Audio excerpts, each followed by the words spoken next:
Assalamualaikum warahmatullahi wabarakatuh. Nama saya Catur Sawistri Rangkuti, mahasiswi MBA kelas profesional 5.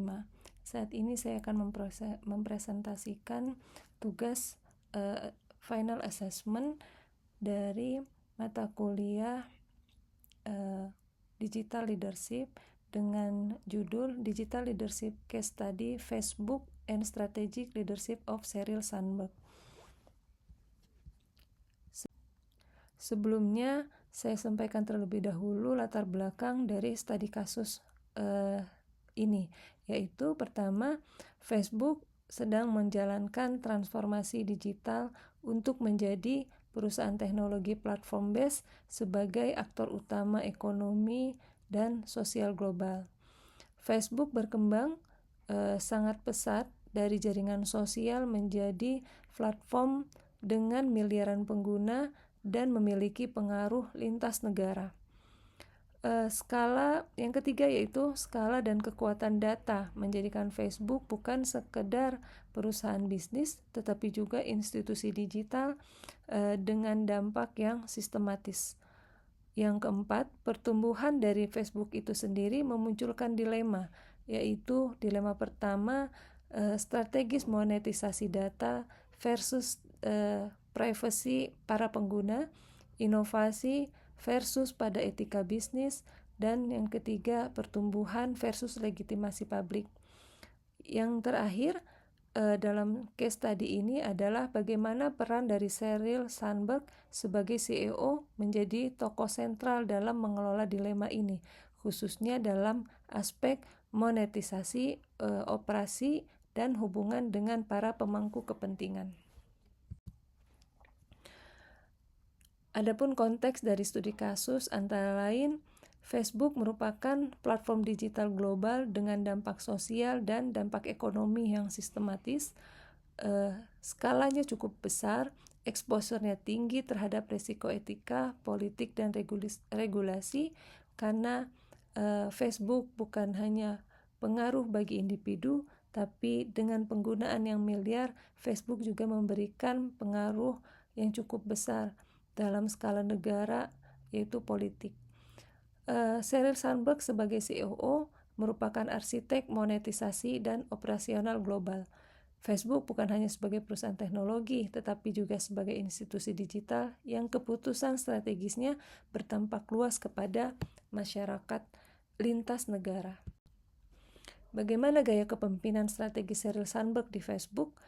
Yang pertama, gaya kepemimpinan Sheryl Sandberg yaitu menerapkan strategic leadership dengan menyeimbangkan visi dan eksekusi.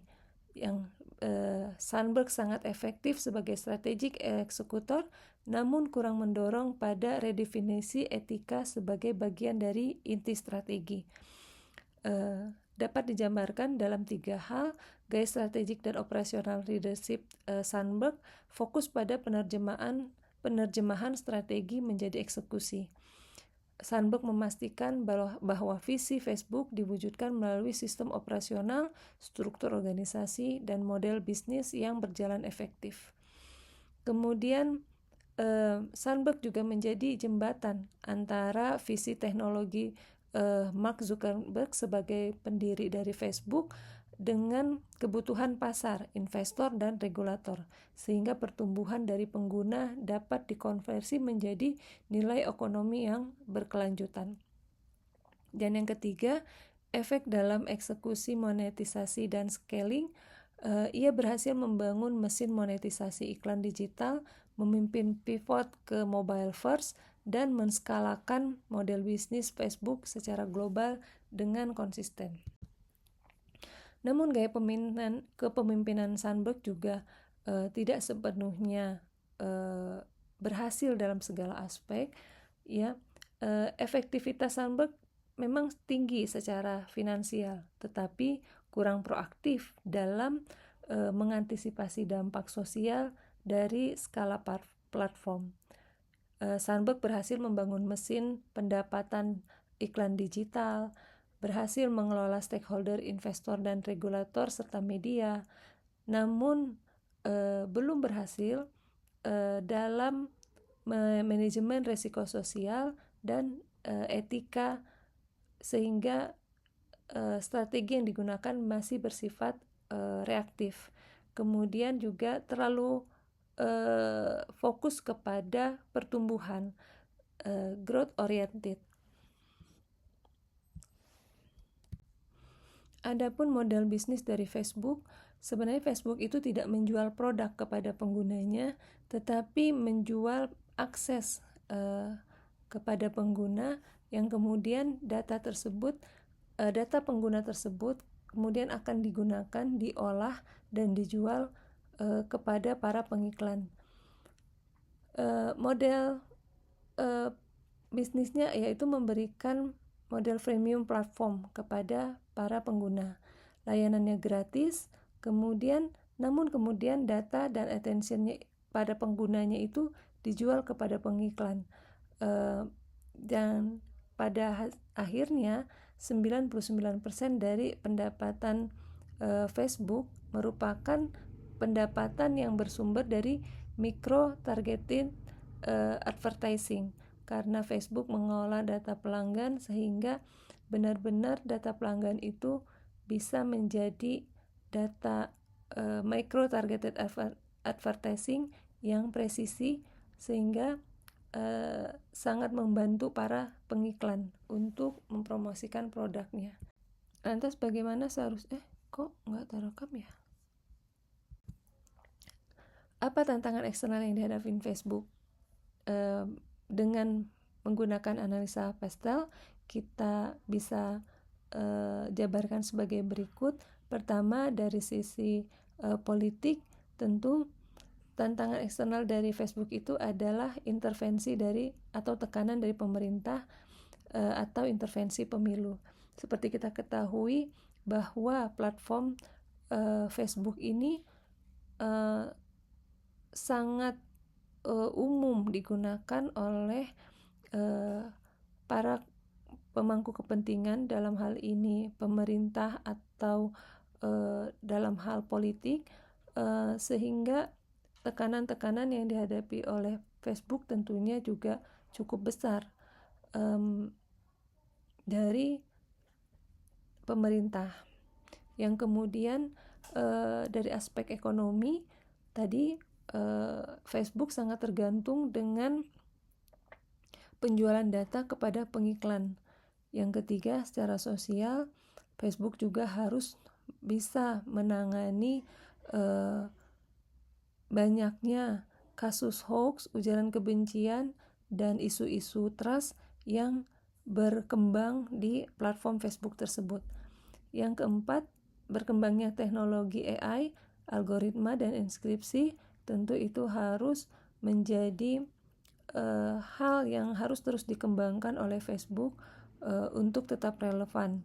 Yang kelima, isu ESG dan reputasi digital tentunya hal yang harus juga dipertimbangkan untuk isu keberlanjutan. Yang ketiga, legal, yaitu isu-isu legitimasi sosial dan juga kebijakan-kebijakan yang harus ditaati oleh Facebook, tentunya itu akan menjadi tantangan tersendiri, yaitu adanya antitrust atau denda yang mungkin dihadapi oleh Facebook. Facebook menghadapi tekanan eksternal dari multidimensi yang langsung menyentuh cara perusahaan dalam beroperasi. Karena apabila tekanan ini tidak segera diatasi dan terus memberi pengaruh kepada Facebook, maka Facebook harus mengubah cara perusahaannya beroperasi. Lantas bagaimana seharusnya Sandberg menangani isu-isu tersebut? Karena tentunya isu tersebut bukan hanya sekedar mematuhi regulasi, tetapi juga harus mendesain strategi yang aman secara sosial sejak awal perancangan dari produk tersebut atau produk dari Facebook. 3 hal yang mungkin bisa dilakukan oleh Sandberg, yaitu antara etika dan data governance sebagai strategic capability. Sandberg perlu menjadikan etika dan tata kelola data sebagai kemampuan strategis inti. Jadi bukan sekedar fungsi kepatuhan yang reaktif, tapi sehingga perlindungan terhadap pengguna terintegrasi langsung dalam arah bisnis dan inovasi Facebook sekarang ataupun jangka panjangnya.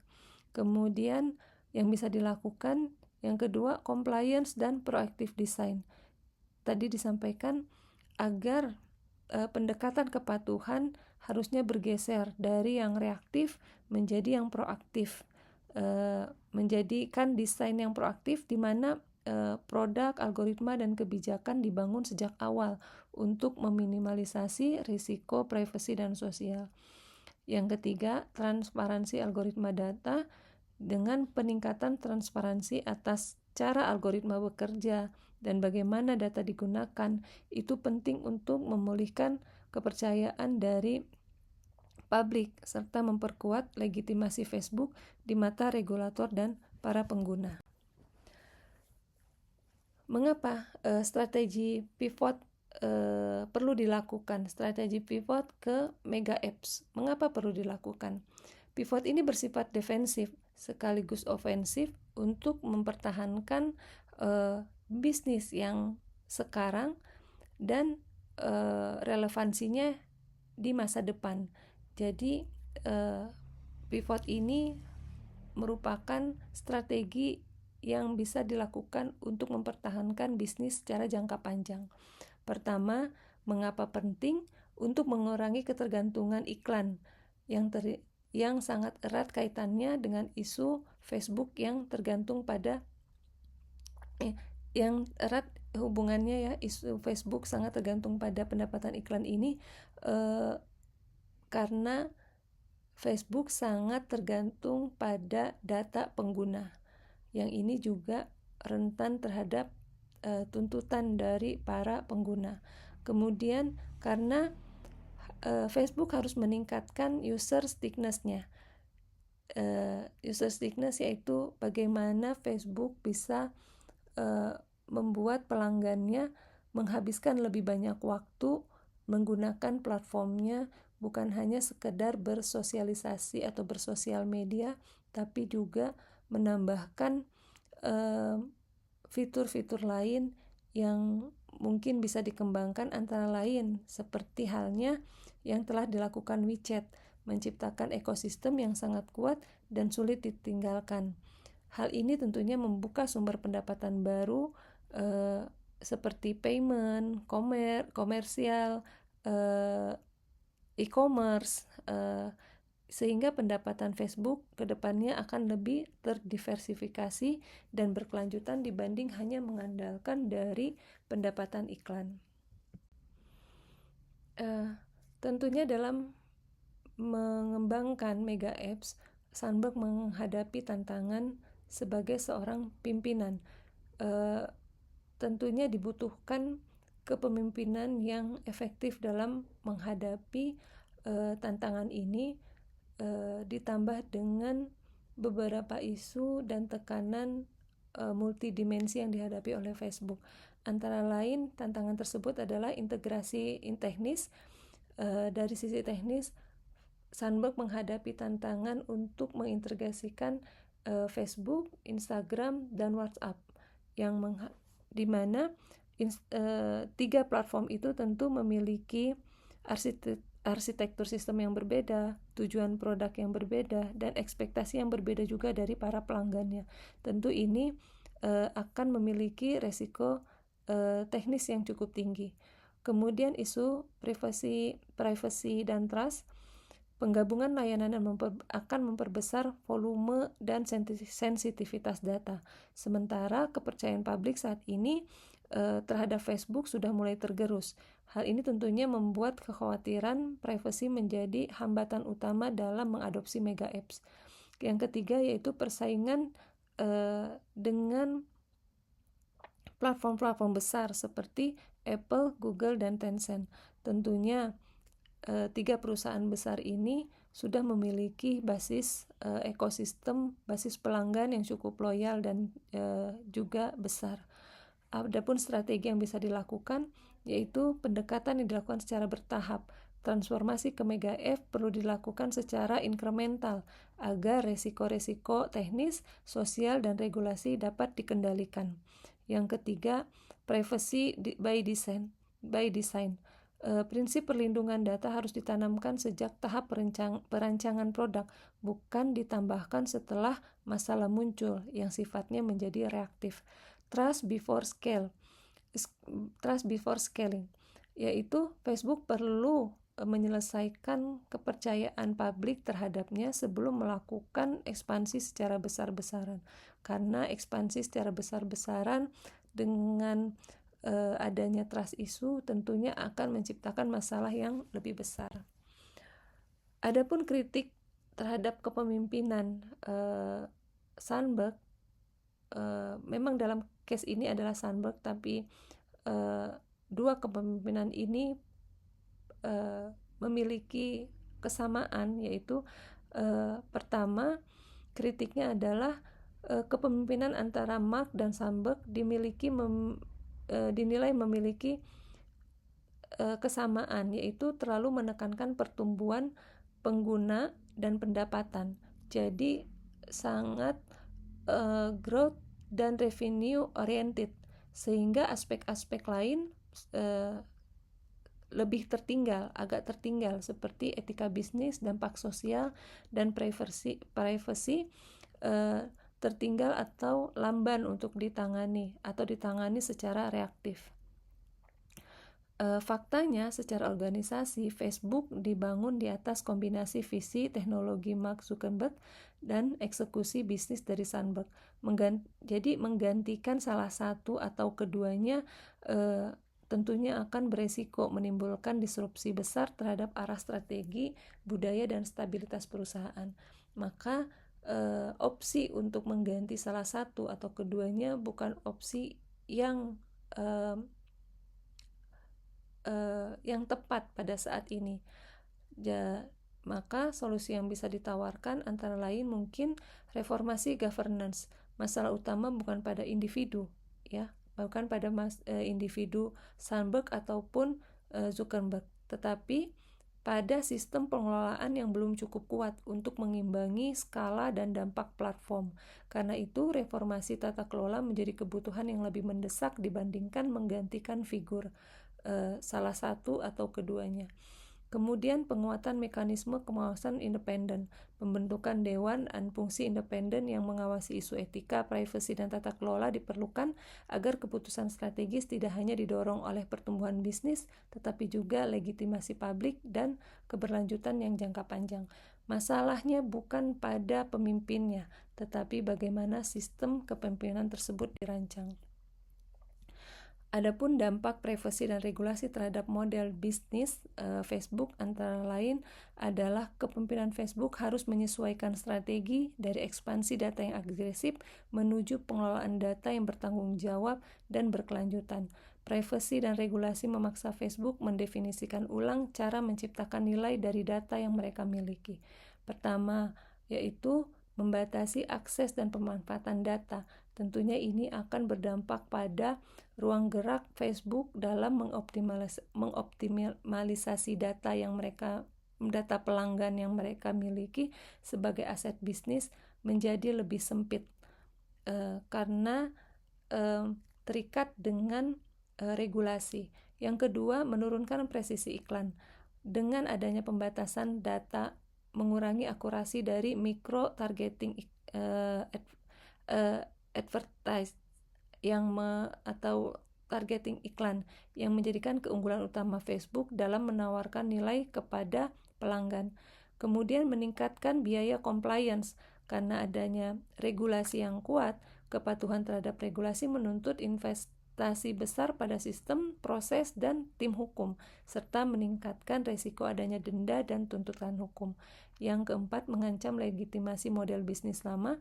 Ketergantungan pada eksploitasi data pengguna semakin dipertanyakan, sehingga Facebook menghadapi tekanan untuk berubah sehingga bisa diterima secara legitimasi oleh sosial maupun regulatif. Penyesuaian kepemimpinan strategis.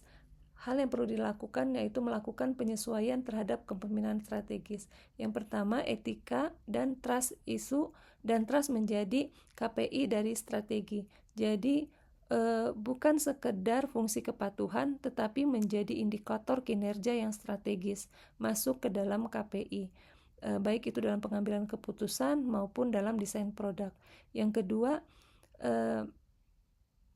kepemimpinan strategis harus mengubah cara pandang terhadap data pengguna dari sekedar aset yang dieksploitasi menjadi amanah yang harus dipertanggungjawabkan dan menjaga kepercayaan publik. Yang ketiga, inovasi yang bertanggung jawab. Setiap inovasi perlu dipertimbangkan dampak sosial dan regulasi sejak tahap perencanaan, bukan setelah masalah muncul. Penyesuaian kepemimpinan strategi diperlukan dan menuntut Facebook menempatkan kepercayaan publik setara dengan pertumbuhan bisnisnya. Lantas, apakah Sheryl Sandberg berhasil dalam mengelola dilema Facebook? Kita bisa simpulkan bahwa 3 hal. Sandberg berhasil di sisi ekonomi dan operasional, namun di mana Sandberg sangat efektif dalam mengelola dilema antara pertumbuhan dan keberlanjutan finansial. Sandberg berhasil membangun mesin monetisasi iklan berbasis data, memimpin pivot ke mobile first, menskalakan bisnis Facebook secara global dari perspektif kinerja bisnis.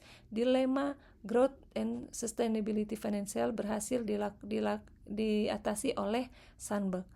Namun Sandberg kurang berhasil di sisi etika dan kepercayaan publik, di mana dilema ini lebih kompleks, yaitu monetisasi data versus privacy, engagement versus dampak sosial. Maka pendekatan pendekatan kepemimpinan Sandberg cenderung reaktif, bukan proaktif, sehingga isu privacy, misinformasi, dan penyalahgunaan platform baru ditangani serius setelah muncul krisis atau tekanan dari regulator, bukan sebagai bagian dari strategi bisnis sejak awal, sejak perancangan.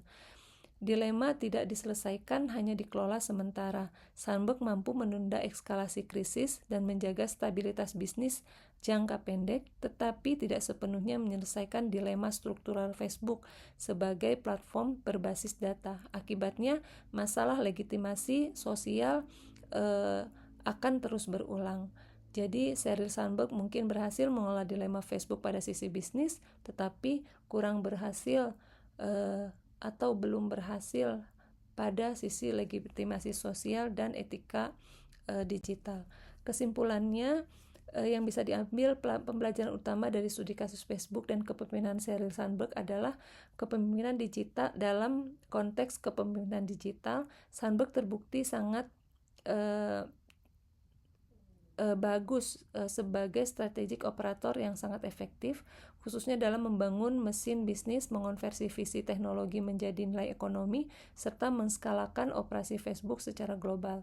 Namun, kasus ini juga menyoroti keterbatasan dari Sandberg, di mana penting untuk mengintegrasikan etika, privasi, dan tata kelola data. Di sini belum menjadi bagian inti dari strategi yang dilakukan oleh Sandberg, melainkan sering muncul sebagai respon terhadap krisis dan tekanan eksternal. Hal ini menunjukkan adanya kesenjangan antara keberhasilan finansial dan kesiapan institusional dalam mengelola dampak sosial dari skala digital. Facebook menjadi contoh nyata bahwa kinerja finansial yang kuat tidak menjamin keberlanjutan jangka panjang apabila tidak disertai dengan legitimasi sosial. Dalam organisasi platform berskala global, kepercayaan publik, tata kelola yang kuat, dan tanggung jawab sosial merupakan aset strategis yang sama pentingnya dengan pendapatan dan pertumbuhan pengguna. Khusus kasus Facebook menegaskan bahwa kepemimpinan digital yang berkelanjutan menuntut keseimbangan antara pertumbuhan bisnis dan legitimasi sosial. Demikian studi kasus ini saya sampaikan. Terima kasih. Assalamualaikum warahmatullahi wabarakatuh.